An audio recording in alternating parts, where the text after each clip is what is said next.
We have the 1893 Chicago World's Fair to thank for introducing us to some of our most beloved parts of Americana.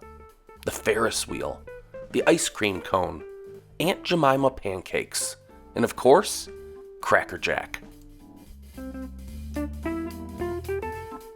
After the Great Chicago Fire in 1871, a German immigrant, Frederick William Ruckheim, known as Fritz, arrived in the city to help with the cleanup effort. In his spare time, he sold popcorn on the streets of Chicago. He was just 23 and invested all he had to buy a popcorn stand. He wasn't a popcorn lover per se. He simply thought it might sell well, and it did. His brother Louis soon joined him. For years, they ran their reliable confections popcorn business.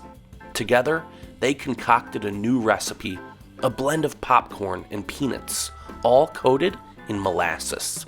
They called it Candied Popcorn and Peanuts, and premiered their new creation at the Chicago World's Fair in 1893. It was well received, and F.W. Ruckheim and brother were officially in the candied popcorn business.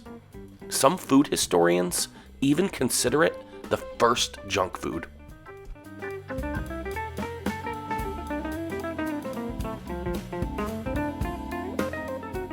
While it was certainly delicious, it was also really sticky.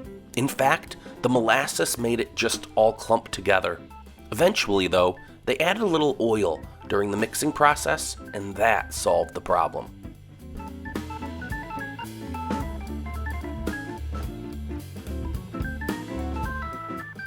Henry Eckstein teamed up with them a few years later after he invented the triple proof bag. This was a revolutionary wax sealing packaging system that protected the product from moisture, germs, and dust. The trio then became Ruckheim Brothers and Eckstein. Not only was the snack itself unique, but so was the packaging. Cracker Jack was sold in slim red, white, and blue cardboard boxes that were wax sealed. They were one of the first to do so, by the way. This allowed their product to have greater distribution.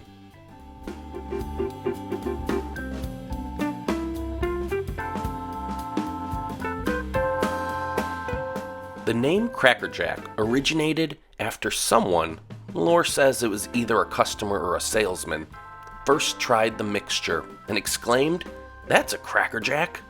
Back then, that expression meant that something was of high quality. The name stuck, and Ruckheim had it copyrighted in 1896, along with the slogan, "The more you eat, the more you want." The first images on the packaging were of two bears, engaged in a variety of activities: fishing, playing baseball, even climbing the Statue of Liberty. The bears were eventually replaced with the iconic little boy named Sailor Jack. He was actually modeled after Ruckheim's grandson, Robert. Robert sadly died of pneumonia as a young boy. The dog Bingo was created in the image of Russell, a stray dog adopted in 1917 by Henry Eckstein. He demanded that the dog be used on the packaging. The image of the young boy and his dog was so meaningful to the family that it was added to Robert's tombstone, where he's buried in Chicago. If you go to visit it today, however, the engraved image has been stolen or removed.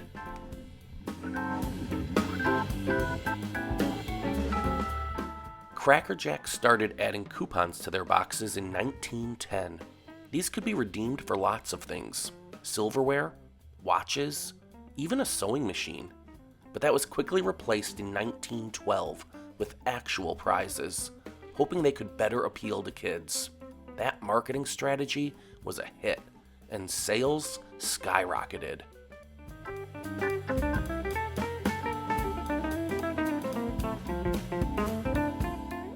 There's been a wide variety of prizes over the years. We're talking about thousands of prizes.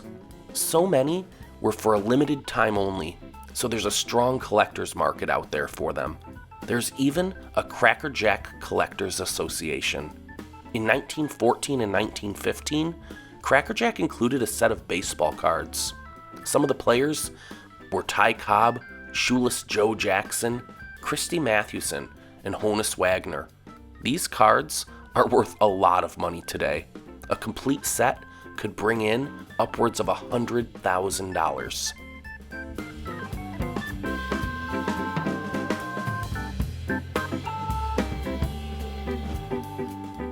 The famous Take Me Out to the Ball Game song was written by a man who'd never actually been to a baseball game. 29-year-old singer Jack Norworth wrote the song while riding the train in Manhattan. A commercial for the ballpark started playing and inspiration struck. The famous line, "Buy me some peanuts and Cracker Jack," brought immortality to the sweet treat. The song is still sung as the 7th inning stretch at baseball games across the country today. Cracker Jack is still around today. It's changed hands a few times. Borden Food Corporation bought the company in 1964, and Frito-Lay bought it in 1997. The peanuts, well, they've seemed to have dwindled a bit over the years, much to the dismay of fans. The prizes, too. They were eliminated in 2016 by Frito-Lay in favor of a QR code that could access video games. Even the Yankees tried to switch over to Crunch and Munch in 2004, but the public outcry was too much, and the Cracker Jack staple was restored. They've introduced some other flavors and variations over the years, too. Most recently, in April of 2022, Cracker Jill was introduced. It's the same product, but with Sailor Jill as the mascot. The company says Cracker Jill celebrates women in sports and can be found, for now, in professional baseball parks.